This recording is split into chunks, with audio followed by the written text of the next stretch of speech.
천장의 거울이 일제히 깨지는 듯한 날카로운 긴장감이 법정을 가득 채우고 있었습니다. 1895년 4월, 영국 런던의 중앙형사재판소인 올드 베일리. 사교계의 모든 시선이 한 사내에게 쏠려 있었죠. 화려한 벨벳 코트를 걸치고 가심에는 그가 유인시킨 녹색 카네이션을 꽂은 채 피고석을 내려다보는 사내. 당대 대영제국에서 가장 잘 나가던 천재 극작가 오스카 와일드였습니다. 그를 몰락시키기 위해 칼을 갈아온 상대 측 변호사 에드워드 카슨이 매서운 눈빛으로 질문을 던집니다. 당신이 쓴 소설 도리언 그레이의 초상에 나오는 남성들의 관계는 도덕적으로 심각한 문제가 있는 것 아닙니까? 와일드는 턱을 치켜들며 특유의 오만한 미소를 지었습니다. 그리고 이렇게 받아쳤지요. 이 세상에 보독적인 책이나 부도덕한 책 같은 것은 없습니다. 책은 잘 쓰였거나 혹은 잘못 쓰였거나 둘 중 하나일 뿐이죠. 법정을 메운 방청객들 사이에서 나직한 탄성과 웃음이 터져나왔습니다. 변호사의 날카로운 공격을 말 한마디로 무력화하는 그의 천재적인 위트에 모두가 다시 한번 감탄하는 순간이었습니다. 당시 런던 시내의 가장 큰 극장 두 곳에서는 와일드가 쓴 연극이 연일 매진 행진을 이어가고 있었습니다. 문자 그대로 그는 영국 문화계의 왕이었고 그의 독설은 곧 유행이 되는 시대였습니다. 이야기 속으로 들어가기 전 구독과 좋아요로 이 깊고 푸른 밤, 더욱 품격 있고 깊이 있는 이야기를 함께 해주세요. 하지만 그날 법정의 공기는 겉보기와 달리 아주 기묘하게 흘러가고 있었습니다. 사실 이 재판은 와일드 자신이 청년 귀족인 알프레드 더글라스 경의 아버지 퀸즈베리 후작을 명예훼손으로 고소하면서 시작된 싸움이었습니다. 후작이 자신을 향해 남색가라는 모욕적인 글을 남기자 오만함과 사랑에 눈이 멀었던 와일드가 먼저 법의 심판을 청했던 것이죠. 와일드는 자신의 화려한 말솜씨와 천재성으로 빅토리아 시대에 완고하고 위선적인 법정을 비웃어줄 수 있다고 굳게 믿었습니다. 당시 영국 사교계는 거룩한 도덕성을 거치레로 내세우면서도 뒤로는 온갖 추잡한 욕망을 숨기던 기만적인 사회였습니다. 와일드는 그 위선의 가면을 자신의 날카로운 문장으로 벗겨내며 쾌감을 느끼고 있었죠. 옛 대학 동창이기도 했던 변호사 카슨이 끊임없이 덫을 놓았지만 와일드는 마치 사교 파티에 온 것처럼 여유롭게 대화를 주도했습니다. 예술가는 진실을 말하는 사람이 아니라 아름다움을 창조조하는 사람입니다. 라며 카슨의 엄숙주의를 비웃기도 했죠. 그러나 재판이 이틀째로 접어들면서 분위기는 순식간에 얼어붙기 시작합니다. 문화적인 논쟁으로 와일드를 이길 수 없다는 것을 깨달은 변호사가 전혀 다른 무기를 꺼내들었기 때문입니다. 카슨 변호사의 손에는 와일드가 그동안 런던 뒷골목에서 만났던 어린 남성 노동자들과 남창들의 명단, 그리고 그들에게 건넸던 은밀한 편지와 값비싼 선물들의 영수증이 들려 있었습니다. 문학의 아름다움을 논하던 고결한 천재의 발밑으로 그가 감추고 싶었던 런던의 어둡고 축축한 지하세계의 진흙탕이 그대로 드러나는 순간이었습니다. 카슨이 무거운 목소리로 다음 질문을 던졌을 때 늘 당당하던 와일드의 안색이 처음으로 하얗게 질려버렸습니다. 그 질문은 그가 쌓아 올린 찬란한 예술의 탑을 단숨에 무너뜨릴 거대한 파멸의 서막이었습니다. 런던의 법정에서 만신창이가 되기 34년 전, 오스카 와일드는 아일랜드 더블린의 가장 부유하고도 기이한 가문에서 자라나고 있었습니다. 1854년 10월, 그가 태어난 집은 늘 책과 논쟁, 그리고 기묘한 예술적 열기로 가득 차 있었죠. 그의 부모는 당대 더블린에서 모르는 사람이 없을 정도로 유명하면서도 파격적인 인물들이었습니다. 그의 아버지 윌리엄 와일드는 빅토리아 여왕에게 기사자위까지 받은 최고의 안과 의사이자 고고학자였습니다. 의학적 업적은 뛰어났지만 사생활은 온갖 스캔들로 얼룩진 인물이었죠. 반면 어머니 제인 와일드는 아일랜드 독립을 부르짖던 혁명적인 시인이었습니다. 스페란자라는 필명으로 활동하며 거대한 체구에 화려한 장신구를 주렁주렁 매달고 다니던 그녀는 더블린의 문화적 여왕이었습니다. 어머니 제인은 원래 딸을 간절히 바랐기에 오스카가 태어났을 때 한동안 그에게 여자아이 옷을 입히고 리본을 매어 키웠습니다.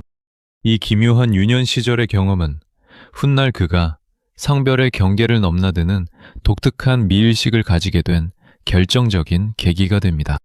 매주 토요일 밤마다 이 부부의 거실에서는 성대한 사교 파티가 열렸습니다. 어린 오스카는 침대에 누워 잠드는 대신 문틈으로 새어나오는 당배 최고의 지성들의 대화와 격렬한 정치적 논쟁을 스펀지처럼 흡수하며 자랐습니다. 어머니 제인은 어린 오스카를 무릎에 앉히고 늘 이렇게 말하곤 했습니다. 우리 가문에는 평범함이라는 피는 흐르지 않는다. 너는 세상을 깜짝 놀라게 할 위대한 예술가가 되어야 한다. 어머니의 이 한마디는 소년의 무의식 속에 깊이 박혔고 평생을 따라다니는 운명의 예언이 되었습니다. 오스카는 태어날 때부터 천재적인 재능을 보였습니다. 특히 언어와 독서 능력은 기적에 가까웠죠. 한 번은 학교에서 두꺼운 역사책 한 권을 주고 내용을 요약해보라고 하자 그는 불과 30분 만에 책 한 권을 통째로 읽고 완벽하게 분석해내어 선생님들을 경악하게 만들었습니다. 친구들이 너는 대체 어떻게 책을 읽느냐고 묻자 오스카는 당연하다는 듯이 이렇게 대답했습니다. 나는 글자를 읽는 게 아니라 페이지 전체의 아름다움을 한눈에 담아내는 것뿐이야. 하지만 집안의 화려한 겉모습 뒤에는 거대한 어둠이 도사리고 있었습니다. 오스카가 10살이 되던 해 아버지 윌리엄 와일드가 자신의 환자였던 젊은 여성을 성추행했다는 혐의로 고소를 당하는 대사건이 터집니다. 더블린 전역이 이 스캔들로 발칵 뒤집혔고 법정에서는 아버지의 추잡한 사생활이 낱낱이 공개되었습니다. 이 재판으로 인해 가문의 명예는 진흙탕에 구겨졌고 어머니는 큰 상처를 입었습니다. 어린 오스카는 법정이라는 공간이 얼마나 한 인간을 잔인하게 파멸시킬 수 있는지, 대중의 시선이 얼마나 순식간에 차갑게 돌아서는지 이때 똑똑히 목격했습니다. 훗날 자신을 파멸로 이끌 법정 싸움을 스스로 시작하게 된 것은 어쩌면 이때 본 아버지의 그림자 때문이었을지도 문학적 트라우마로 남았을 것입니다. 이런 가정의 비극 속에서 오스카가 도피처로 삼은 것은 오직 아름다움이었습니다.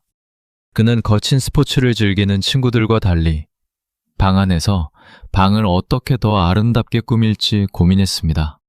옷깃에 화려한 꽃을 꽂거나 남들이 입지 않는 독특한 색상의 옷을 고집했죠. 친구들이 그를 별나다고 놀려대도 오스카는 오히려 그 시선을 즐겼습니다. 나를 비난하는 것은 상관없어. 다만 말을 지루하게 보는 것만큼은 참을 수 없거든. 평범함을 거부하고 오직 미적인 것만을 쫓던 그의 거침없는 천재성은 아일랜드의 명문 트리니티 대학을 거쳐 마침내 영국의 심장부이자 지성의 상징인 옥스퍼드 대학으로 향하게 됩니다. 아일랜드 출신의 이 오만한 천재 청년이 영국의 가장 보수적인 대학에 발을 들였을 때 그곳의 귀족 청년들은 이 기이한 이방인을 비웃을 준비를 하고 있었습니다. 하지만 오스카 와일드는 그 비웃음을 단숨에 찬사로 바꿀 준비가 되어 있었죠. 옥스퍼드의 교정에 들어선 그가 가방을 내려놓으며 던진 첫 마디는 영국 사극의 전체를 뒤흔들 거대한 미학의 폭풍을 예고하고 있었습니다. 1874년 가을, 옥스퍼드 대학교 모들링 칼리지의 한 기숙사 방 앞에는 기이한 구경거리를 보기 위해 학생들이 구름처럼 몰려들었습니다. 방 안에서는 은은한 향수 냄새와 함께 감미로운 음악이 흘러나오고 있었고, 벽은 온통 화려한 공작새 깃털과 진귀한 푸른빛 청화백자로 장식되어 있었죠. 이 방의 주인은 아일랜드에서 갓 건너온 20살의 청년 오스카 와일드였습니다. 당시 옥스퍼드는 엄숙한 학문과 거친 스포츠를 숭상하던 지독하게 보수적인 공간이었습니다. 당연히 귀족 자제들은 이 별난 이방인을 곱지 않은 시선으로 바라보았습니다. 어느 날 그의 사치스러운 방을 비웃기 위해 찾아온 대학 학장이 방안을 둘러보며 혀를 찼습니다. 젊은이, 자네는 학문을 하러 왔는가? 아니면 골동품 장사를 하러 왔는가? 그러자 와일드는 소파에 깊숙이 기대어 앉아 찻잔을 만지작거리며 천연덕스럽게 대답했습니다. 교수님, 하루하루가 지날수록 이 아름다운 청화백자의 수준에 맞춰 사는 것이 제게는 점점 더 어려운 숙제가 되고 있답니다. 이 황당하고도 오만한 발언은 순식간에 옥스퍼드 전역으로 퍼져나갔습니다. 교수들은 기가 막혀 했고, 거친 영국 청년들은 이 나약해 보이는 아일랜드 남자를 힘으로 길들이겠다며 야간에 그의 방을 습격하기까지 했습니다. 덩치 큰 학생 4명이 와일드의 방 문을 부수고 들어와 그를 끌어내려 했죠. 하지만 여기서 반전이 일어납니다. 와일드는 보기와 달리 키가 190cm에 달하는 거구였고, 유년 시절부터 다져진 상당한 완력을 가지고 있었습니다. 그는 자신을 덮친 학생들의 우두머리를 가볍게 들어올려 기숙사 계단 아래로 던져버렸습니다. 그리고 남은 이들을 향해 옷매무새를 가다듬으며 미소를 지었죠. 자, 다음으로 매 예술적 취향을 몸으로 배우고 싶은 사람이 또 있습니까? 이 사건 이후 옥스퍼드의 그 누구도 감히 와일드를 무시하지 못했습니다.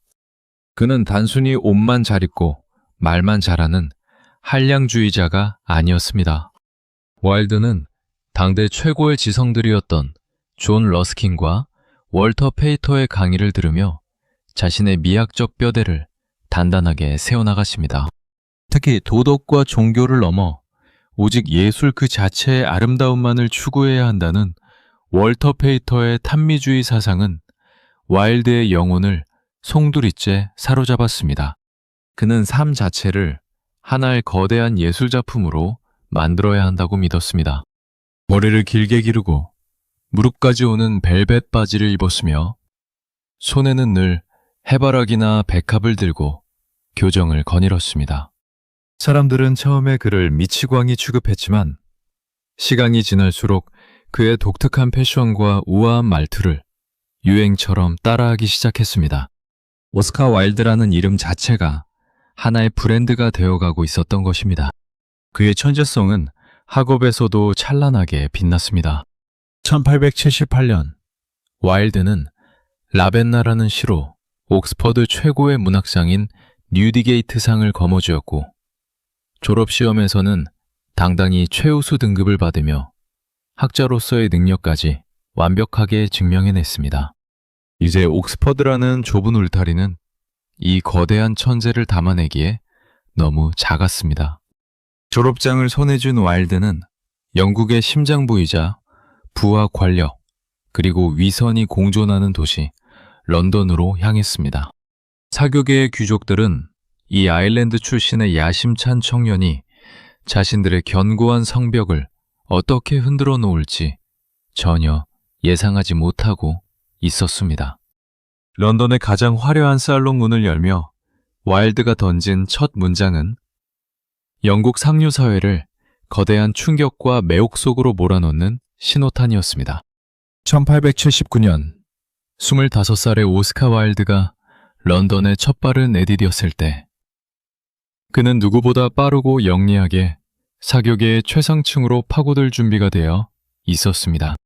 그의 전략은 단순하지만 치명적이었습니다. 대중의 시선을 사로잡을 거대한 소문을 만들어내는 것. 와일드는 화가 프랭크 마일스와 함께 템스 강변에 화려한 스튜디오를 얻고 당대의 런던 최고의 명사들을 초대하기 시작했습니다. 벽면을 장식한 눈부신 공작새 깃털, 이국적인 향냄새, 그리고 가장 파격적인 패션으로 무장한 와일드의 스튜디오는 순식간에 런던에서 가장 뜨거운 사교의 장이 되었습니다. 당시 영국 사회는 산업혁명의 절정기를 맞이하여 전례 없는 경제적 풍요를 누리고 있었습니다. 내영제국이라는 이름 아래 전 세계의 부가 런던으로 쏟아져 들어오고 있었죠. 하지만 이 거대한 물질적 성공의 이면에는 지독한 정신적 위선이 자리 잡고 있었습니다. 이른바 빅토리아 시대의 도덕이라는 것은 겉으로는 엄숙하고 청교도적인 삶을 강요하면서도 뒤로는 노동자들의 피땀을 착취하고 어두운 뒷골목에서 은밀한 쾌락을 즐기는 기만적인 시스템이었습니다. 와일드는 이 위선적인 귀족들의 허영심을 정확히 꿰뚫어 보았습니다. 그는 런던의 부르주아들에게 그들이 가장 결핍되어 있던 것, 바로 파격적인 아름다움이라는 환상을 팔기 시작한 것입니다. 어느 날 런던 최고급 살롱에서 열린 저녁 만찬 자리였습니다. 보수적인 귀족 부인이 와일드의 화려한 옷차림을 위아래로 훑어보며 비꼬듯 물었습니다. 와일드 씨, 당신은 도대체 삶의 목적이 무엇이라고 생각합니까? 와일드는 조금의 망설임도 없이, 하지만 아주 우아한 미소를 띠며 대답했습니다. 부인, 제 삶의 목적은 오직 제 안의 천재성에 걸맞게 살아가는 것뿐입니다. 삶을 살아가며 겪게 되는 모든 도덕적 잣대는 예술 앞에서는 그저 하찮은 구속일 뿐이죠. 예술은 그 자체로 완벽하며 다른 어떤 목적도 가질 필요가 없습니다. 예술을 위한 예술. 그것만이 우리가 추구해야 할 유일한 진실입니다. 이 오만한 선언은 런던 사교계에 던져진 우아한 폭탄과 같았습니다. 어떤 이들은 그의 불경함에 경악하며 분노했지만 또 다른 이들은 억눌렸던 욕망을 자극하는 그의 말에 열광했습니다. 와일드는 단순한 기행을 일삼는 광대가 아니었습니다. 그는 매력적인 목소리와 천재적인 위트로 사람들의 정신을 혼미하게 만드는 치명적인 매력을 가지고 있었습니다. 런던의 여인들은 그의 화려한 언변에 넋을 잃었고 남성들은 그의 지적인 통찰력에 압도당했습니다. 곧 런던의 모든 살롱은 오스카 와일드를 초대하지 못해 안달이 났습니다. 그가 파티에 참석했다는 것 자체가 그 파티의 성공을 증명하는 보증수표가 되어버린 것입니다. 이러한 와일드의 명성은 마침내 대서양을 넘어 미국에까지 닿게 되었습니다. 1882년 미국 예술계는 영국을 뒤흔든 이 미학적 혁명가를 간연자로 초청했습니다. 뉴욕 항구에 도착하여 세관원에게 짐검사를 받던 와일드가 남긴 일화는 전설처럼 전해집니다. 세관원이 그에게 신고할 물건이 있느냐고 묻자 와일드는 바다 너머로 펼쳐진 마천루를 바라보며 특유의 오만한 표정으로 대답했습니다. 내가 신고할 것은 단 하나, 바로 나의 천재성뿐이오. 미국 전역을 돌며 140번이 넘는 강연을 소화하는 동안 그는 광부들부터 최고급 사극의 인사들까지 모든 계층의 사람들을 자신의 팬으로 만들었습니다. 콜로라도의 거친 은광촌에 도착했을 때 권총을 찬 광부들이 그를 야유할 것이라는 모두의 예상을 깨고 와일드는 이렇게 입을 열었습니다. 여러분, 광산 깊은 곳에서 다이아몬드를 캐내는 당신들이야말로 진정한 예술가입니다. 예술은 궁전의 벽에 걸린 그림이 아니라 척박한 땅에서 아름다움을 발견하는 그 노동의 과정에 있기 때문입니다. 거칠고 투박했던 광부들은 기립박수를 치며 와일드에게 환호했습니다. 미국 투어의 거대한 성공은 그에게 엄청난 부와 세계적인 명성을 안겨주었습니다. 하지만 눈부신 영광의 무대 뒤편에서 와일드는 서서히 더 위험하고 은밀한 아름다움을 갈망하기 시작했습니다. 런던으로 돌아온 그는 겉으로는 완벽한 신사의 삶을 유지하며 평범한 가정을 꾸렸지만 그의 내면 깊은 곳에서는 도덕이라는 이름의 감옥을 부수고 나가려는 괴물이 고개를 들고 있었던 것입니다. 영국 사극의 정점에서 화려한 찬사를 받던 오스카 와일드는 1884년 5월 아름답고 부유한 여성 콘스탄스 로이드와 성배한 결혼식을 올렸습니다. 두 사람 사이에서 사랑스러운 두 아들 시릴과 비비안이 태어났고 와일드는 백색으로 우아하게 꾸며진 첼시의 저택에서 완벽한 가장의 모습을 보여주었습니다. 그는 아이들을 위해 동화를 쓰고 아내에게는 다정한 남편으로서의 의무를 다했습니다. 겉보기에는 모든 것을 가진 남자의 남부러울 것 없는 행복한 가정이었죠. 하지만 완벽하게 정돈된 거실의 커튼 뒤편에서 와일드의 영혼은 빅토리아 시대가 강요하는 숨막히는 도덕성과 평범함 속에서 서서히 질식해가고 있었습니다. 그는 낮에는 존경받는 남편이자 아버지로 살았지만 밤이 되면 런던의 짙은 안개 속으로 유령처럼 사라져 자신만의 은밀한 욕망을 채울 어두운 골목을 해냈습니다. 이 기묘하고도 위험한 이중 생활은 마침내 한 권의 위대한 소설을 탄생시키는 거대한 자양분이 됩니다. 1890년 와일드는 자신의 유일한 장편 소설인 도리언 그레이의 초상을 세상에 발표했습니다. 소설의 주인공 도리언 그레이는 영원한 젊음과 아름다움을 유지하는 대신 자신이 지은 모든 죄와 추악한 탐욕을 화폭 속의 초상화가 대신 뒤집어쓰게 만드는 악마적인 계약을 맺은 청년이었습니다. 도리언 그레이가 현실에서 온갖 타락과 쾌락을 즐기며 고결한 신사로 대접받는 동안 비밀의 방에 숨겨진 그의 초상화는 피가 흐르고 구더기가 들끓는 괴물의 모습으로 썩어 들어갔죠. 이 소설은 단순한 허구가 아니라 바로 오스카 와일드 자신의 찢겨진 내면을 그대로 비추는 거울이었습니다. 낮의 신사와 밤의 괴물, 그 아슬아슬한 경계 위에서 위태로운 줄타기를 하던 와일드의 처절한 고백록이었던 셈입니다. 당시 그는 사교계의 찬사를 받으면서도 런던의 어두운 지하세계에서 젊은 남성들과 금지된 사랑은 나누며 사회적 파멸의 공포와 짜릿한 쾌락을 동시에 맛보고 있었습니다. 책이 출간되자마자 영국 사회는 거대한 충격과 분노에 휩싸였습니다. 보수적인 평론가들은 이 소설이 청년들을 타락시키는 부도덕하고 유해한 쓰레기라며 일제히 비난을 쏟아냈습니다. 서점가에서는 불온서적이라는 이유로 판매를 거부하기도 했고 심지어 와일드를 법적으로 처벌해야 한다는 극단적인 목소리까지 흘러나왔죠. 소설 속 문장들이 당대 상류층들이 필사적으로 감추고 싶어 했던 이중성과 위선의 실체를 너무나 생생하게 폭로했기 때문입니다. 하지만 와일드는 이러한 비난에 조금도 굴하지 않고 당당하게 맞섰습니다. 예술에 도덕의 잣대를 들이대지 말라며 언론을 향해 매서운 일침을 가했죠. 세상에 도덕적인 책이나 부도덕한 책은 존재하지 않습니다. 오직 잘 쓰인 책과 잘못 쓰인 책이 있을 뿐입니다. 라는 그의 선언은 비겁한 상류사회를 향한 통렬한 독설이었습니다. 그는 예술이 비추는 것은 결코 현실의 도덕이 아니라 그것을 바라보는 관객 자신의 일그러진 욕망일 뿐이라고 주장했습니다.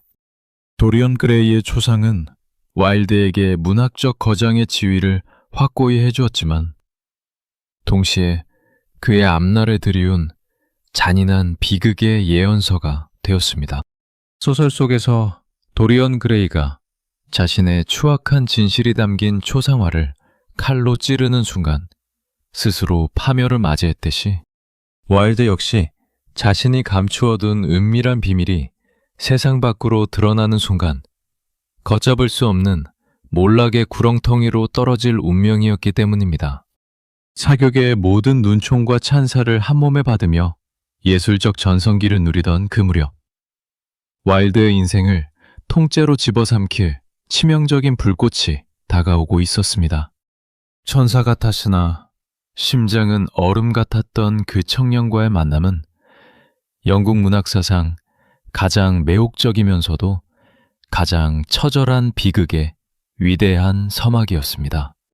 1891년의 어느 여름날, 오스카 와일드의 삶을 송두리째 뒤흔들 운명의 만남이 이루어집니다.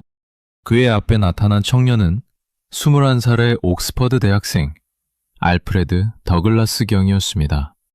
사교계에서 보시라는 애칭으로 불리던 이 청년은 눈부시게 아름다운 금발과 투명한 눈동자를 지닌 그야말로 와일드가 소설 속에서 그렸던 도리언 그레이 그 자체였습니다. 탄미주의자였던 와일드는 보시를 보는 순간 온 영혼이 사로잡혔습니다. 그는 청년의 아름다움 속에서 자신이 그토록 갈구하던 완벽한 예술적 영감을 발견했다고 믿었죠. 와일드는 보시에게 보낸 편지에서 당신의 그 고결한 그리스식 외모는 내 마음을 완전히 녹여버렸습니다. 라며 불타는 예술적 열정을 고백했습니다. 하지만 이 눈부신 청년의 이면에는 누구도 감당할 수 없는 거대한 파괴성이 숨어 있었습니다. 보시는 명문 귀족 가문의 아들이었지만 지독하게 이기적이고 사치스러우며 감정 기복이 심한 인물이었습니다. 그는 와일드의 명성과 부를 이용해 런던의 최고급 호텔인 사보이에서 호화로운 생활을 즐겼고 매일 밤 비싼 레스토랑에서 사치스러운 파티를 열었습니다. 보시가 쓰는 그 엄청난 비용은 고스란히 와일드의 몫이었습니다. 와일드가 조금이라도 낭비를 지적하면 보시는 물건을 집어던지고 소리를 지르며 광기 어린 분노를 쏟아냈습니다. 당신이 내 요구를 들어주지 않으면 나는 당장 다른 사람에게 가버리겠어요. 보시의 이 차가운 협박 앞에 당대 최고의 독설가이자 천재였던 와일드는 아무런 힘도 쓰지 못하는 나약한 노예가 되어버렸습니다. 와일드의 아내 콘스탄스는 남편의 변화를 누구보다 가슴 아프게 지켜보고 있었습니다. 남편이 집을 비우는 날이 셀 수 없이 많아졌고 가정을 위해 쓰여야 할 돈이 정체 모를 청년의 사치로 부서져 나가고 있었기 때문입니다. 하지만 와일드는 이미 이 치명적인 중독에서 헤어나올 수 없었습니다. 그는 친구들에게 보시와 함께 있으면 내 영혼이 진흙탕에 구르는 것 같지만 그 지옥 같은 고통마저도 너무나 매혹적이란 애라며 자신의 파멸을 예감하는 듯한 말을 남기기도 했습니다. 보시는 와일드의 영감을 자극하는 천사였지만 동시에 그의 모든 에너지를 빨아먹는 흡혈귀와 같았습니다. 기이하게도 이 지독한 감정의 소용돌이 속에서 와일드의 문학적 천재성은 오히려 최고조로 폭발했습니다. 그는 보시와의 위태로운 관계 속에서 연극 살로메를 썼고 영국 상류사회의 위선을 재치있게 풍자한 윈더미어 부인의 부채, 보잘것없는 여인 같은 걸작들을 연이어 발표했습니다. 극장가에서는 그의 이름만 걸려도 표가 매진되었고 와일드는 막대한 수입을 올렸습니다. 그러나 그가 벌어들인 그 수많은 돈은 모두 보시의 도박빚과 사치스러운 유흥비비로 순식간에 사라져버렸죠. 와일드는 화려한 무대 위에서 대중의 환호를 받았지만 무대 뒤에서는 보시의 끝없는 탐욕에 시달리며 정신적으로나 재정적으로 완전히 피폐해져 가고 있었습니다. 두 사람의 이 위험한 관계가 3년 넘게 이어지던 어느 날, 이 파멸의 서사에 종지부를 찍을 거대한 그림자가 그들 앞에 나타납니다. 바로 보시의 아버지이자 거칠고 잔인하기로 소문난 스코틀랜드의 귀족 퀸즈베리 후작이었습니다. 후작은 자신의 아들이 아일랜드 출신의 광대 같은 극작가와 어울리며 가문의 명예를 더럽히고 있다는 사실에 극도로 분노하고 있었습니다. 그는 와일드를 사회적으로 완전히 매장해버리겠다는 잔인한 결심을 하고 런던 시내를 샅샅이 뒤지기 시작했습니다. 폭풍 전야와 같은 차가운 긴장감이 두 사람의 호화로운 아파트를 감싸 안기 시작했을 때 와일드는 자신이 선택한 그 아름다운 불꽃이 결국 자신을 전신으로 태워버릴 거대한 지옥불이 될 것임을 아직 깨닫지 못하고 있었습니다. 1895년 2월 18일 런던의 알베마르 사교 클럽은 평소와 다름없이 고요하고 우아한 공기가 흐르고 있었습니다. 하지만 클럽의 안내 데스크에 한 거친 사내가 들이닥치면서 그 평화는 찬산조각이 나고 말았지요. 사내의 이름은 존 숄토 더글라스. 바로 퀸즈베리 후작이었습니다. 현대 권투의 규칙을 만든 인물로도 유명한 그는 이름난 명문 귀족이었지만 성격이 지독하게 불같고 잔인하여 사교계에서도 모두가 꺼리는 폭력적인 인물이었죠. 그는 자신의 아들 알프레드 더글라스와 오스카 와일드의 관계를 끊어놓기 위해 이미 이성을 잃은 상태였습니다. 후작은 주머니에서 작은 방문 카드 한 장을 꺼내들더니 안내원에게 거칠게 내밀었습니다. 오스카 와일드에게 이 카드를 반드시 전하시오. 만약 전하지 않으면 이 클럽을 가만두지 않겠소. 며칠 뒤 클럽에 들른 와일드는 안내원으로부터 그 카드를 건네받았습니다. 하얀 카드 뒷면에는 후작이 휘갈겨 쓴 모욕적인 문장이 적혀 있었죠. 남색가처럼 행세하는 오스카 와일드에게. 철자마저 틀린 그 조잡하고 상스러운 문장을 본 순간 와일드의 손은 바르르 떨리기 시작했습니다. 당대 최고의 지성이자 상류사회의 귀족들에게 찬사를 받던 대문학가에게 대낮에 사교클럽에서 이런 공개적인 모욕을 준 것은 사회적 사형 선고나 다름없었습니다. 당시 빅토리아 시대 영국에서 남색이라는 혐의는 단순한 도덕적 비난을 넘어 한 인간의 인생 전체를 차가운 감옥에 쳐넣을 수 있는 중죄였기 때문입니다. 공포와 모욕감에 휩싸인 와일드는 곧장 호텔로 달려가 보시를 만나 이 사실을 알렸습니다. 그런데 카드를 본 보시의 눈빛은 공포가 아니라 기묘한 광기와 흥분으로 빛나기 시작했습니다. 보시는 아주 어릴 때부터 자신과 어머니를 학대했던 아버지 퀸즈베리 후작을 뼈사 묻히도록 증오하고 있었습니다. 보시는 이 기회를 이용해 법의 힘으로 아버지를 파멸시키고 싶어 했죠. 보시는 와일드의 손을 꼭 잡고 매섭게 몰아붙였습니다. 오스카, 이 무식하고 야만적인 노인을 그대로 둘 건가요? 당장 내 아버지를 명예훼손으로 법정에 고소해요. 당신의 그 위대한 말솜씨와 천재성이라면 내 아버지를 감옥에 쳐넣을 수 있어요. 만약 당신이 이번에도 도망친다면 나는 당신을 겁쟁이로 생각하고 영원히 떠날 겁니다. 살아가는 청년을 잃을지 모른다는 두려움과 자신의 천재성에 대한 거대한 오만함이 결국 와일드의 눈을 가려버렸습니다. 그는 후작을 법정으로 끌고 가 대중 앞에서 망신을 주겠다고 결심했습니다. 하지만 와일드의 오랜 친구이자 진심으로 그를 아꼈던 로버트 로스는 이 결정을 필사적으로 말렸습니다. 와일드의 집을 찾아온 로스는 무릎을 꿇다시피 하며 애원했죠. 오스카, 제발 정신 차리게. 법정은 자네의 화려한 살롱이 아니야. 후작을 고소하면 그 잔인한 노인은 자네의 사생활을 낱낱이 파헤칠 걸세. 당장 보시를 데리고 프랑스로 도망치게. 영국을 떠나는 것만이 자네가 살 길이야. 당대 최고의 극작가였던 조지 버나드 쇼 역시 와일드에게 서한을 보내 경고했습니다. 법이라는 칼은 너무나 차갑고 날카로워서 거칠의 도덕을 비웃는 예술가를 먼저 베어버릴 것이라고 말이죠. 그러나 와일드는 친구들의 진심 어린 충고를 콧방귀를 뀌며 비웃었습니다.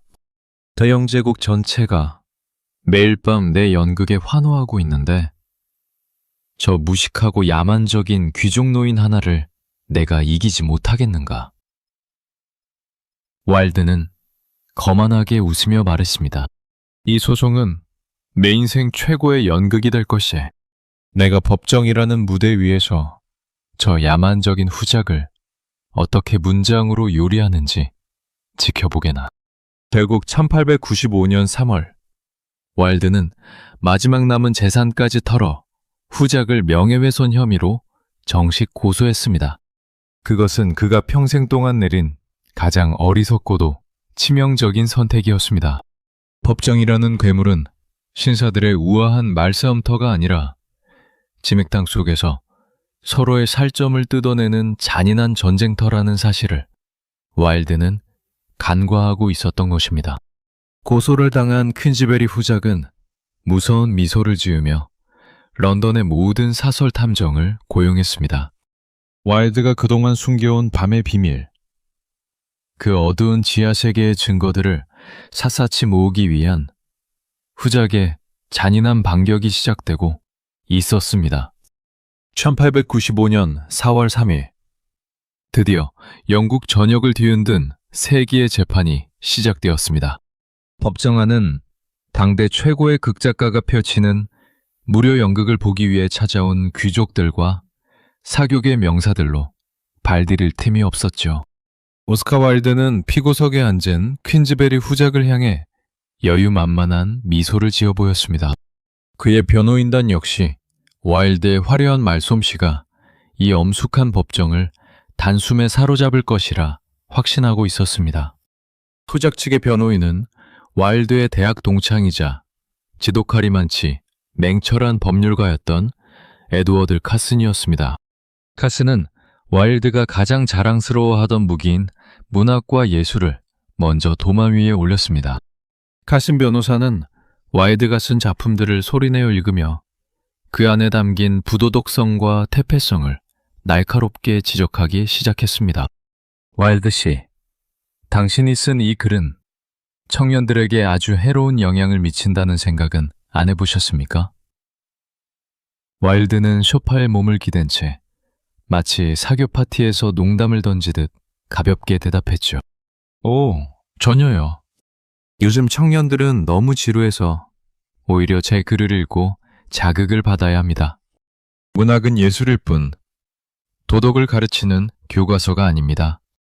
법정 여기저기서 킥킥거리는 웃음과 탄성이 터져나왔습니다.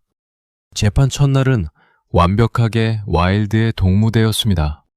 그의 날카로운 위트와 유머는 카슨 변호사의 엄숙한 공격을 번번이 무력화시켰고 대중은 역시 오스카 와일드라며 찬사를 보냈습니다.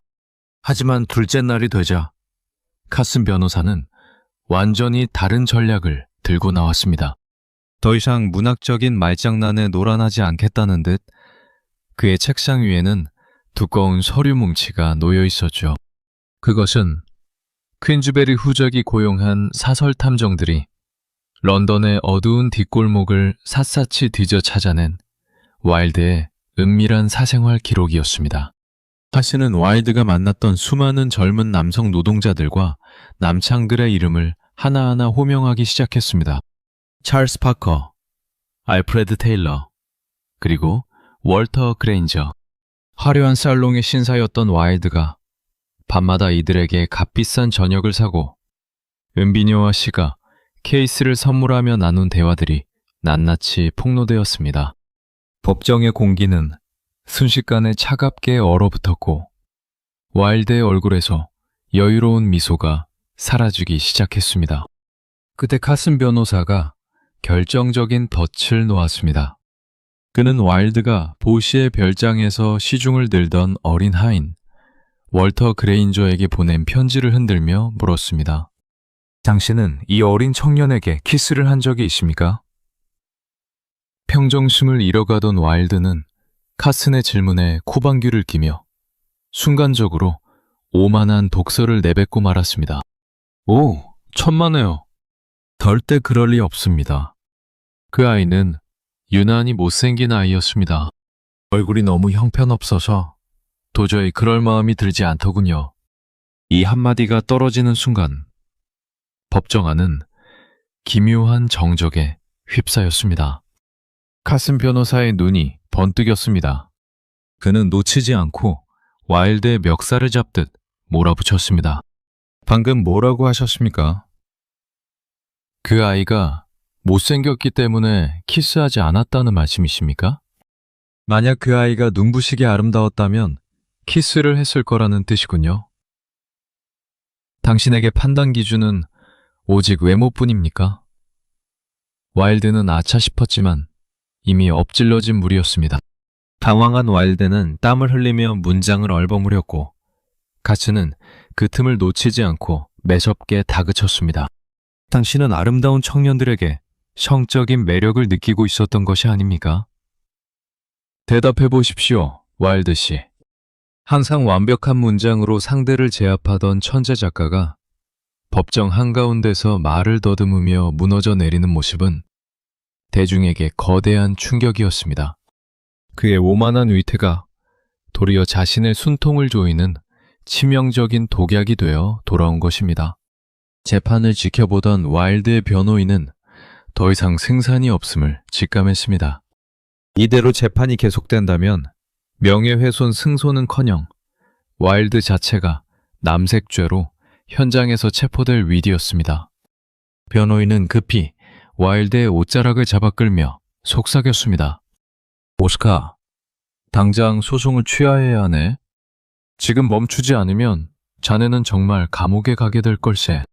결국 와일드는 떨리는 입술로 고소를 취하하겠다는 뜻을 밝혔습니다. 하지만 이미 거대한 파멸의 톱니바퀴는 돌기 시작한 후였습니다. 법정을 나서는 와일드의 등 뒤로 법무부의 체포영장이 발부되었다는 소식이 런던 시내에 번개처럼 퍼져나가고 있었습니다. 1895년 4월 5일 오후 런던의 카도간 호텔 211호실의 공기는 무겁다 못해 숨이 막힐 지경이었습니다. 명예훼손 소송을 취하한 지 불과 몇 시간 만에 와일드가 머물고 있던 방으로 친구들이 하얗게 질린 얼굴로 들이닥쳤습니다. 보시의 형과 친구 로버트 로스는 와일드의 양손을 붙잡고 눈물로 애원했죠. 오시카, 당장 움직여야 하네. 40분 뒤면 도버 해협으로 가는 마지막 기차가 출발해. 프랑스로 가기만 하면 자네는 안전할 수 있네. 어서 짐을 싸게. 기차표는 우리가 이미 구해놓았네. 하지만 와일드는 마치 거대한 운명의 사슬에 묶인 사람처럼 침대에 무력하게 앉아 고개를 저을 뿐이었습니다. 그는 한 잔의 술을 들이켜며 나직하게 중얼거렸습니다. 기차를 타기엔 내가 너무 지쳤고 도망치기엔 내 자존심이 허락하지 않는구려. 이제 나비는 날개를 접을 때가 될 모양이네. 사실 그의 마음속에는 평생 평범함을 거부하라고 가르쳤던 어머니 제인의 목소리가 맴돌고 있었습니다. 아일랜드의 여장부였던 그의 어머니는 와일드가 궁지에 몰렸다는 소식을 듣고 고함을 쳤다고 하죠. 우리 가문에 도망자라는 오명을 남기지 말라. 만약 네가 감옥에 간다면 나는 너를 자랑스러운 아들로 여기겠지만 프랑스로 도망친다면 다시는 내 얼굴을 보지 못할 것이다. 가문의 오만함과 도피에 대한 혐오가 결국 그의 발목을 붙잡았던 것입니다. 오후 6시가 조금 넘은 시각, 방문이 거칠게 열리며 런던 경시청의 형사들이 들이닥쳤습니다. 오스카 와일드 씨, 당신을 중회설죄 혐의로 체포합니다. 형사의 차가운 선언과 함께 그의 손목에 쇠사슬이 채워지는 순간 당대 대영 제국을 매혹했던 천재 작가의 영광은 완전히 끝이 났습니다. 그가 경찰 마차에 태워져 런던 거리를 지나갈 때 어두운 뒷골목의 매춘부들과 군중들은 거리로 쏟아져 나와 환호성을 지르며 춤을 추었습니다. 고결한 척 위선을 떨던 천재 예술가가 진흙탕에 구르는 모습을 보며 대중은 기괴한 희열을 느꼈던 것이죠. 그의 체포와 동시에 런던 사극에는 무서운 속도로 와일드의 흔적을 지우기 시작했습니다. 그가 쓴 연극이 연일 매진을 기록하던 극장가에서는 하룻밤 사이에 그의 이름이 새겨진 간판과 포스터가 모두 철거되었습니다. 극장주들은 추악한 범죄자의 연극을 무대에 올릴 수 없다며 공연을 전면 중단했지요. 그의 저서들은 서점 매대에서 자취를 감추었고 사교계의 귀족들은 언제 자신들이 그를 찬양했냐는 듯 앞다투어 와일드와의 친분을 부인했습니다. 비극은 여기서 멈추지 않았습니다. 첼시의 아름다운 저택에 홀로 남겨진 아내 콘스탄스는 빚쟁이들의 거친 압류서촉에 시달려야 했습니다. 와일드가 보시와 유흥을 즐기느라 진 막대한 빚 때문에 가산이 통째로 경매에 넘어가게 된 것입니다. 그가 아끼던 진귀한 청아백자와 공작새 깃털, 그리고 수천 권의 초판본 책들이 단돈 몇 페니에 길거리에서 팔려나갔습니다. 아이들의 장난감까지 경매업자의 손에 넘어가자 콘스탄스는 결국 눈물을 흘리며 두 아들의 성을 와일드가 아닌 홀랜드로 바꾸고 영국을 떠나 머나먼 이국 땅으로 도망치듯 이민을 가야 했습니다. 가정이 공중분해되는 비극 속에서도 와일드는 차가운 홀로웨이 감옥의 독방에 갇혀 절망의 밤을 보내고 있었습니다. 그리고 마침내 4월 26일 보시의 아버지를 고소했던 바로 그 법정에 이제는 피고인의 신분으로 와일드가 다시 섰습니다. 이번에는 국가가 그를 처벌하기 위해 칼을 빼들었죠. 검찰은 와일드가 런던의 어린 남성들을 타락시켰다며 맹렬한 공격을 퍼부었습니다. 재판이 절정에 달했을 때 검사가 와일드를 매섭게 노려보며 질문을 던졌습니다. 보시가 쓴 시에 나오는 차마 그 이름을 말하지 못하는 사랑이란 도대체 무엇을 의미합니까? 이 질문을 받은 와일드는 잠시 감았던 눈을 뜨고 법정을 둘러보았습니다. 비록 몸은 지치고 옷은 남루해졌지만 그의 눈빛 속에는 여전히 예술가로서의 마지막 자존심이 불타오르고 있었죠. 그는 목소리를 가다듬고 법정이 떠나갈 듯 당당하게 외쳤습니다. 차마 그 이름을 말하지 못하는 사랑이란 바로 나이든 사내가 젊은 청년에게 느끼는 고결한 영적인 애정을 뜻합니다. 그것은 다윗과 요나단 사이의 사랑이며 플라톤이 철학의 기초로 삼았던 깊은 지적 교감입니다. 미켈란젤로와 셰익스피어가 자신들의 시 속에 영원히 박아놓았던 바로 그 아름다운 감정입니다.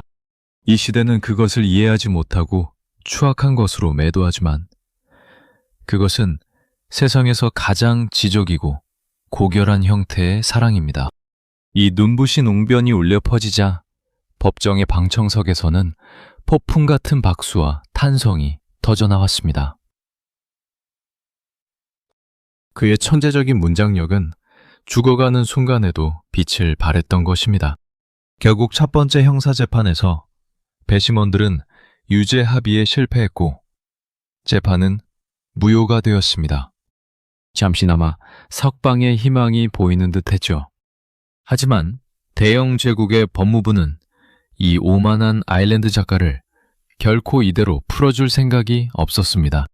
그를 사회적으로 완전히 매장하기 위한 두 번째, 그리고 가장 잔인한 마지막 재판의 막이 오르고 있었습니다. 첫 번째 형사재판이 무효로 끝나며 보석으로 잠시 풀려났던 그 짧은 기간은 오스카 와일드에게 주어진 마지막 도망의 기회였습니다. 런던의 최고급 호텔들이 범죄자라며 그의 투숙을 거부하는 비참한 상황 속에서 몇몇 진정한 친구들이 그를 은밀히 숨겨주었죠. 친구들은 지금 당장 야반 도주를 해야 한다고 밤마다 그를 설득했습니다. 프랑스로 가는 배편이 아직 남아있고 그곳으로 가면 사법권이 미치지 않으니 살 길이 열린다고 말입니다. 하지만 와일드는 이미 영혼이 부서진 상태였습니다. 그는 멍한 눈으로 창밖의 런던 안개를 바라보며 이렇게 말했죠. 내가 도망치면 그것은 내 죄를 인정하는 꼴이 되네. 나는 내 예술과 삶을 지키기 위해 끝까지 남을 걸세. 그것이 비극적인 결말일지라도 말이네. 가문의 오만함과 예술가로서의 기묘한 자존심이 그의 발을 런던의 진흙탕에 단단히 묶어두고 있었습니다. 마침내 1895년 5월 25일 세 번째 재판의 최종 선고를 위해 올드베일리 법정의 문이 다시 열렸습니다. 이번 재판은 정부의 강력한 의지에 따라 철저하게 와일드의 유죄를 이끌어내는 방향으로 진행되었습니다. 당시 빅토리아 시대 영국의 지배계층은 와일드라는 파격적인 인물을 통해 사회의 기강을 잡고 자신들의 엄숙한 도덕성을 대중에게 증명하고 싶어 했습니다. 법정안은 이 전설적인 천재의 최후를 보기 위해 모여든 사람들로 인사님해를 이루었지만 이전의 활기나 호기심 어린 시선은 전혀 찾아볼 수 없었습니다. 오직 차갑고 무거운 침묵만이 사형 집행장처럼 감돌고 있었죠. 반상에 오른 윌스 판사는 판결문을 읽기 전 피고석에 선 와일드를 혐오 가득한 눈빛으로 매섭게 내려다보았습니다. 판사는 나직하지만 법정 구석구석까지 울리는 서늘한 목소리로 말을 시작했습니다. 피고인 오스카 와일드, 당신이 저지른 행위는 우리 사회의 도덕적 근간을 완전히 뒤흔든 묵과할 수 없는 추악한 죄악입니다. 내 평생 이 법정에서 이토록 끔찍하고 타락한 사건을 다뤄본 적이 없습니다. 당신은 천재적인 재능을 받았음에도 그것을 오직 청년들을 타락시키고 자신의 비열한 욕망을 채우는 데만 사용했습니다. 따라서 나는 법이 허용하는 한 가장 가혹하고 무거운 형벌을 내릴 것입니다. 판사는 잠시 숨을 고른 뒤 잔인한 선언을 던졌습니다. 피고인에게 2년의 징역과 가혹한 강제 노동형을 상고합니다. 형량이 발표되는 순간 법정안은 비명과 탄식 그리고 일부 군중들의 야만적인 환호성으로 뒤엎였습니다. 2년이라는 시간은 지금 기준으로는 짧아 보일지 모르지만 당대 빅토리아 시대 영국의 강제 노동형은 건장한 사내도 몇 달 만에 폐인이 되어 나오는 살인적인 형벌이었습니다. 와일드는 커다란 충격을 받은 듯 안색이 하얗게 질린 채 법정의 나무 난간을 간신히 붙잡았습니다. 그는 떨리는 목소리로 판사를 향해 손을 뻗었죠. 판사님, 제가 한 말씀만 드려도 되겠습니까? 법정 안에 있는 사람들에게 제 진심을 전할 기회를 주십시오. 하지만 윌스 판사는 단호하게 손을 저으며 그의 간청을 묵살했습니다. 재판은 완전히 끝났으니 피고인을 당장 체포하여 이송하시오. 교도관들의 거친 손길에 붙잡혀 법정 지하의 어두운 통로로 끌려 내려가는 와일드의 등 뒤로 방청석의 신사숙녀들은 일제히 야유를 퍼부었습니다. 불과 몇 달 전까지 그의 연극에 기립박수를 치며 그의 독서를 유행으로 삼던 바로 그 상류사회의 영사들이었습니다. 그들이 던지는 차가운 비웃음은 와일드의 가슴에 칼날처럼 날카롭게 박혔습니다. 사교계의 왕이자 미학의 군주였던 천재 작가가 단 한순간에 사회적 천민으로 추락하는 순간이었습니다. 와일드가 처음으로 이송된 곳은 런던의 악명 높은 펜턴빌 교도소였습니다. 교도소의 두꺼운 철문이 쾅 하고 닫히는 소리는 그의 인생이 완전히 암전되었음을 알리는 조종이었습니다. 그곳에서 그가 누리던 모든 화려한 흔적들은 철저하게 박탈당했습니다. 사교계를 뒤흔들었던 우아한 벨벳 코트와 실크 셔츠는 갈기갈기 찢기듯 벗겨졌고 그 자리에는 거칠고 딱딱한 아사천으로 만들어진 죄수복이 주어졌습니다. 가슴과 등에는 죄수 번호가 선명하게 찍혀 있었죠. 찬란한 언어의 마술사, 오스카 와일드라는 이름은 지워졌고 그는 오직 번호로만 불리는 비참한 존재가 되었습니다. 독방의 차갑고 축축한 돌바닥 위에 홀로 남겨진 와일드는 온몸을 파고드는 한기와 절망 속에서 밤새도록 눈물을 흘렸습니다. 하지만 그를 가장 고통스럽게 만든 것은 교도소의 열악한 환경이나 강제 노동이 아니었습니다. 자신을 이 깊은 지옥의 구렁텅이로 밀어넣은 장본인이자 그가 목숨보다 사랑했던 연인 보시의 잔인한 배신이었습니다. 와일드가 차가운 독방에서 썩어가는 동안 보시는 단 한 통의 편지도 보내지 않았습니다. 영국의 사법당국이 자신에게도 칼날을 겨눌까 두려워진 보시는 와일드의 면회조차 거부한 채 아버지의 유산과 와일드가 남긴 돈을 챙겨 유유히 유럽 대륙으로 도망쳐버렸던 것입니다. 가장 아름답고 고결하다고 믿었던 자신의 탐미주의적 사랑이 결국 가장 추악하고 이기적인 인간의 배신으로 완성되는 순간이었습니다. 와일드는 어두운 방 안에서 벽을 긁으며 깨달았습니다. 자신이 숭배했던 미학의 종착지는 눈부신 궁전이 아니라 썩은 냄새가 진동하는 차가운 감옥의 독방이었다는 사실을 말입니다. 런던의 펜턴빌 교도소와 원주워스 교도소를 거쳐 1895년 11월 와일드는 마침내 그의 인생의 마지막 종착지나 다름없었던 레빙 교도소로 이송되었습니다. 웨딩. 감옥의 철문을 들어서는 와일드의 모습은 과거 런던 사교계를 뒤흔들던 그의 당당한 거장의 모습이 전혀 아니었죠. 머리는 거칠게 깎였고 온몸은 영양실조와 고된 노동으로 비틀거렸습니다. 당시 빅토리아 시대의 영국 교도소는 범죄자를 교화하는 곳이 아니었습니다. 철저하게 인간의 정신과 신체를 파괴하여 기계처럼 복종하게 만드는 지옥 같은 공간이었죠.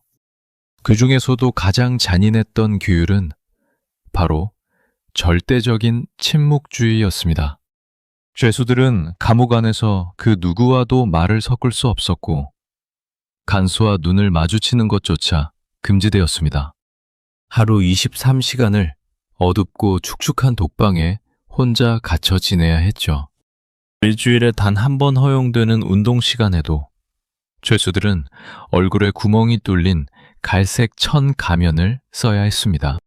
서로의 얼굴을 보지도 못하게 하고 목소리조차 듣지 못하게 하여 인간의 사회성을 완전히 말살하려는 잔인한 계산이었습니다.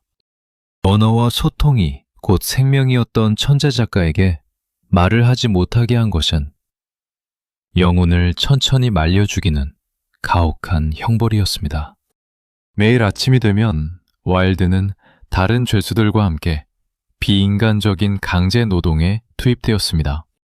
거대한 강철 바퀴를 온종일 맨발로 밟아 돌리는 트레드밀 노동이나 타르가 잔뜩 묻은 딱딱한 폐밧줄을 손톱이 뒤집어질 때까지 한 올 한 올 풀어내는 오컴 채취 작업이 그에게 주어졌습니다. 사교 파티에서 최고급 샴페인 잔을 들고 우아한 몸짓을 취하던 그의 고귀한 손가락은 온통 피와 진물로 뒤덮인 채 거칠고 딱딱하게 굳어갔습니다. 감옥의 식사는 썩은 냄새가 나는 멀건 죽과 딱딱한 빵 한 조각이 정배였기에 그의 거구는 순식간에 해골처럼 말라갔습니다. 그러던 어느 날 와일드의 남은 인생을 완전히 파멸로 몰고 갈 비극적인 사고가 발생합니다. 영양실조와 지독한 독방의 한기 속에서 교도소 예배당의 차가운 돌바닥에 줄을 서 있던 와일드는 순간적으로 심한 현기증을 느끼며 앞으로 쓰러지고 말았습니다. 쓰러지면서 예배당의 딱딱한 나무의자 모서리에 오른쪽 귀를 아주 크게 부딪혔죠. 귀에서 검붉은 피가 분수처럼 흘러내렸지만 잔인한 간수들은 그가 노동을 피하기 위해 꾀병을 부린다며 치료는커녕 어두운 징벌방에 그를 며칠 동안 가두어 두었습니다. 이때 발생한 귀의 상처와 염증은 제대로 된 치료를 받지 못한 채 감옥 안에서 부패하며 썩어 들어갔고, 훗날 그가 감옥을 나온 뒤 불과 몇 년 만에 뇌막염으로 비극적인 요절을 맞이하게 되는 결정적인 원인이 됩니다.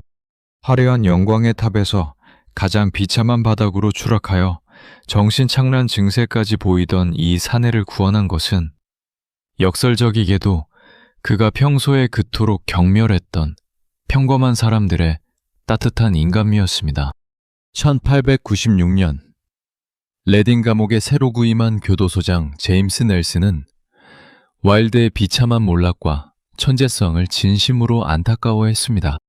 넬슨 소장은 규정을 어겨가면서까지 와일드의 독방에 더 많은 책을 넣어주었고, 밤마다 희미한 불빛 아래에서 글을 쓸 수 있도록 종이와 펜을 비밀리에 제공해 주었습니다. 말과 글을 빼앗겨 죽어가던 천재 작가에게 종이와 펜이 주어지자 그의 손가락은 다시 한번 기적처럼 움직이기 시작했습니다. 와일드는 컴컴한 독방의 차가운 돌바닥에 엎드려 자신의 부서진 영혼을 담아 한자 한자 글을 써내려갔습니다. 그것은 자신을 이 깊은 지옥의 구렁텅이로 밀어넣고 유유히 도망친 연인 보시를 향한 피맺힌 원망이자 동시에 인간의 가장 깊은 심연에서 길어올린 처절한 고백록이었습니다. 훗날 세계 문학사에 심연으로부터라는 이름으로 남게 될 위대한 참회록의 첫 문장이 어두운 감옥의 새벽빛을 받으며 서서히 피어나고 있었습니다. 1897년 1월 레딩 교도소의 어두운 독방에서 오스카 와일드는 간수가 건네준 푸른색 종이 한 장을 받아들었습니다. 제임스 넬슨 교도소장의 배려로 간신히 허락된 집회 시간이었지만 조건은 매우 까다로웠죠. 한 번에 오직 한 장의 종이만 지급되었고, 그 종이에 글을 가득 채워 간수에게 넘겨야만 다음 종이를 받을 수 있었습니다. 자신이 앞에서 무슨 글을 썼는지 다시 읽어보며 수정할 기회조차 주어지지 않은 잔인한 규칙이었죠. 하지만 언어의 천재였던 와일드는 머릿속으로 거대한 서사를 정교하게 설계한 뒤 단 한 줄의 막힘도 없이 펜을 굴려가기 시작했습니다. 그가 종이맨 첫 줄에 새겨넣은 이름은 그토록 증오하면서도 사무치게 그리워했던 연인, 바로 보시였습니다. 그의 편지는 절규와도 같은 원망으로 시작되었습니다. 내가 이 차가운 감옥바닥에 누워 절망하는 동안 너는 단 한 줄의 편지도 보내지 않았구나. 와일드는 그동안 보시의 사치와 탐욕 때문에 자신의 예술이 어떻게 파괴되었는지 낱낱이 기록해 나갔습니다. 너와 함께했던 그 3년이라는 시간 동안 나는 단 한 편의 제대로 된 글도 쓰지 못했다.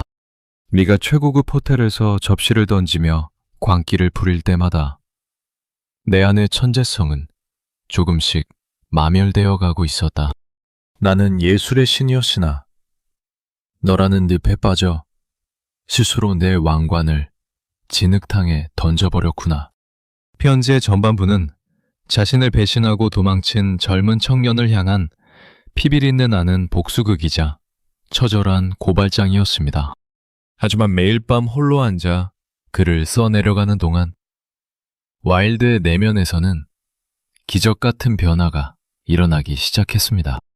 원망과 분노로 가득 찼던 펜촉은 점차 자기 자신을 향한 날카로운 칼날로 변해갔죠.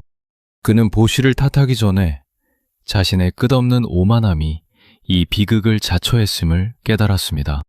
나는 인생의 정점에서 오직 아름다움과 즐거움만을 신봉했다. 슬픔과 고통은 나약한 자들의 전유물이라며 비웃었지. 하지만 이제야 알겠구나. 고통이야말로 인간이 마주할 수 있는 가장 완벽한 진실이라는 것을 말이다. 기쁨 뒤에는 늘 위선과 가면이 숨어 있지만 고통 뒤에는 오직 발가벗은 영혼만이 존재하기 때문이지. 와일드는 감옥이라는 참혹한 지옥 속에서 비로소 인간에 대한 진정한 연민과 겸손이라는 고결한 가치를 배웠습니다. 과거에는 상상조차 할 수 없었던 비참한 처지 속에서 그는 자신에게 침을 뱉고 야유를 보내던 다른 죄수들의 슬픈 눈망울을 가만히 응시하기 시작했죠. 그리고 그들의 깨진 영혼 속에서 자신의 모습을 발견했습니다. 매일 아침 자신을 잔인하게 깨우는 차가운 종소리와 간수들의 거친 고함 속에서도 와일드는 우주의 깊은 진리를 깨달아갔습니다. 그는 성경을 깊이 읽으며 예수 그리스도를 단순한 종교적 구원자가 아닌 인류 역사상 가장 위대한 탄미주의자이자 고통의 예술가로 재해석하기에 이르렀습니다. 그리스도는 인간의 슬픔을 세상에서 가장 아름다운 예술로 승화시킨 존재다. 나 역시 내게 주어진 이 거대한 불행과 사회적 파멸을 내 인생 최고의 걸작으로 만들어내야만 한다. 그것이 내가 예술가로서 살아남는 유일한 방법이다. 불과 석 달 만에 그가 써내려간 푸른색 종이는 무려 5만 단어에 달하는 거대한 탑이 되었습니다. 이 편지는 결코 발송되지 못한 채 교도소장의 금고 속에 엄중히 보관되었지만 그것은 와일드의 영혼을 구원한 단 하나의 동아줄이었습니다.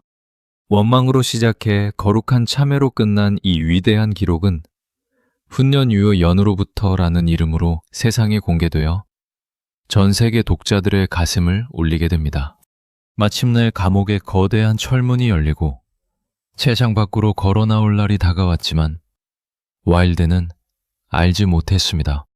문 밖에 기다리고 있는 세상은 그가 생각했던 것보다 훨씬 더 차갑고 잔인한 또 다른 감옥이라는 사실을 말입니다. 1897년 5월 19일 새벽 레딘 교도소의 육중한 철문이 끼익 소리를 내며 열렸습니다. 2년이라는 가혹한 형기를 마친 오스카 와일드가 마침내 세상 밖으로 첫 발을 내디뎠죠. 새벽의 찬 공기가 그의 폐부 깊숙이 스며들었을 때 와일드는 눈을 감고 나직하게 탄식했습니다. 이 신선한 공기가 이토록 달콤할 줄이야. 하지만 문 밖에는 그를 환영하는 군중도 화려한 마차도 없었습니다. 오직 충직한 친구 로버트 로스와 몇몇 지인들만이 검은 코트를 입고 그를 기다리고 있었죠. 로스는 친구의 야윈 어깨를 감싸 안으며 눈물을 글썽였습니다. 오스카, 고생 많았네. 이제 다 끝났어. 하지만 와일드는 힘없이 고개를 저었습니다. 아니네, 로비. 이제 시작일 뿐이야. 영국은 더 이상 내 집이 아님에. 와일드는 출소한 바로 그날 저녁, 도망치듯 영국을 떠나는 배에 올랐습니다. 자신을 사교계의 왕으로 추대했던 런던은 이제 그를 범죄자이자 추방자로 기억하고 있었기에 영국 땅을 밟고 있는 것 자체가 고문이었기 때문입니다. 프랑스 북부의 작은 항구 마을 디에프에 도착했을 때 그는 자신의 위대한 이름 오스카 와일드를 스스로 버렸습니다. 그리고 대신 세바스찬 멜모스라는 기묘한 가명을 사용하기 시작했죠. 세바스찬은 화살을 맞고 순교한 성자의 이름이었고 멜모스는 그의 친척이 쓴 공포소설 속에서 영원히 방랑하는 저주받은 주인공의 이름이었습니다. 스스로를 순교한 방랑자로 정의한 것입니다. 프랑스의 낡은 호텔방에 짐을 풀었지만 현실은 참혹했습니다. 한때 연간 수만 파운드를 벌어들이던 대문학가에게 남은 돈은 단 10파운드도 되지 않았습니다. 그는 친구들이 보내주는 푼돈의 위지에 하루하루를 연명해야 했죠. 더 비극적인 것은 사회적 죽음이었습니다. 호텔 식당에서 식사하고 있으면 과거 런던에서 그에게 사인을 받기 위해 줄을 섰던 영국 귀족들이 그를 발견하고는 역겹다는 듯 침을 뱉거나 자리를 피해버렸습니다. 와일드는 떨리는 손으로 와인잔을 붙잡으며 중얼거렸습니다. 세상에서 가장 차가운 감옥은 레딩 교도소의 벽이 아니라 한때 나를 사랑했던 사람들의 싸늘한 눈빛으로구나. 이 처절한 고독 속에서 와일드는 결코 해서는 안 될 치명적인 선택을 하고 맙니다. 자신을 그 지옥으로 몰아넣고 단 한 번도 찾아오지 않았던 연인 알프레드 더글라스, 즉 보시의 편지를 받아준 것입니다. 보시는 와일드가 출소했다는 소식을 듣고는 다시 특유의 매혹적인 문장으로 그를 유혹했습니다. 오스카, 내가 잘못했어요. 아버지가 무서워 어쩔 수 없었습니다. 우리 다시 만나서 이탈리아로 가요. 그곳에서 우리의 예술을 완성합시다. 로버트 로스를 비롯한 모든 친구가 분노하며 말렸습니다. 오스카, 저 악마 같은 청년에게 다시 가면 자네는 정말 죽네. 정신 차리게. 하지만 와일드는 허탈하게 웃으며 대답했습니다. 나도 그가 나를 파멸시킬 것이라는 걸 아네. 하지만 보시가 없는 삶은 내게 아무런 색깔이 없는 죽은 삶일 뿐이야. 나는 아름다운 비극 속으로 걸어 들어가는 길을 택하겠네. 결국 1897년 8월, 와일드는 보시와 함께 이탈리아 나폴리로 향했습니다. 두 사람의 재회는 짧은 환상과 같았죠. 보시는 여전히 사치스러웠고 와일드에 얼마 남지 않은 돈을 유흥비로 탕진했습니다. 게다가 이 소식을 들은 와일드의 아내 콘스탄스는 깊은 절망에 빠져 남편에게 보내주던 모든 생활비를 끊어버렸습니다. 보시의 가문 역시 와일드와 계속 어울린다면 상속권을 박탈하겠다고 협박했죠. 현실적인 압박이 다가오자 보시의 태도는 다시 차갑게 돌변했습니다.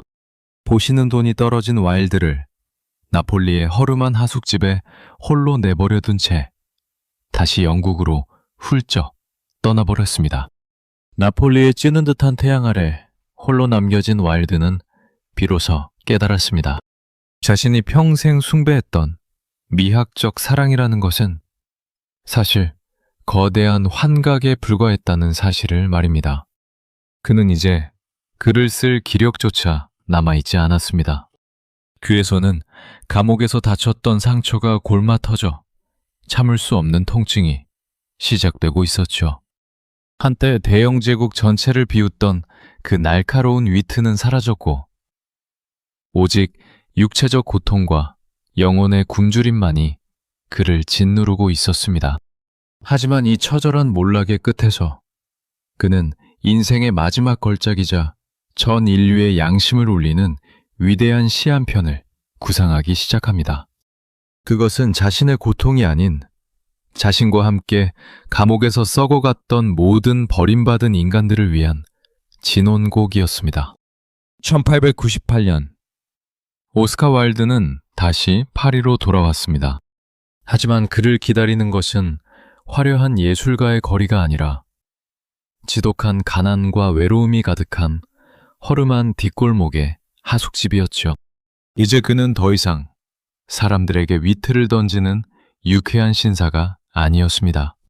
뒤의 염증은 뇌까지 퍼져나가 지독한 두통을 유발했고 눈빛은 초점이 흐려진 채 늘 술에 취해 있었죠. 하지만 기이하게도 육체가 무너져 갈수록 그의 예술적 영혼은 마지막 불꽃을 태우기 시작했습니다. 그는 자신의 이름을 숨긴 채 오직 레딩 감옥의 죄수 번호였던 C.3.3이라는 필명으로 인생의 마지막 걸작 레딩 감옥의 노래를 발표했습니다. 이 시는 와일드가 감옥에서 목격했던 비극적인 사건에서 시작되었습니다. 자신의 아내를 살해한 죄로 사형을 선고받은 한 병사가 교수대로 향하던 날, 감옥 안의 모든 죄수는 숨을 죽인 채 죽음의 그림자를 함께 느꼈죠. 와일드는 그 사형수의 고통 속에서 인류 전체의 원죄와 사랑의 비극을 발견했습니다. 그는 시 속에서 전 세계 독자들의 가슴을 후벼 파는 유명한 문장을 남겼습니다. 그러나 누구나 자기가 사랑하는 것을 죽인다네.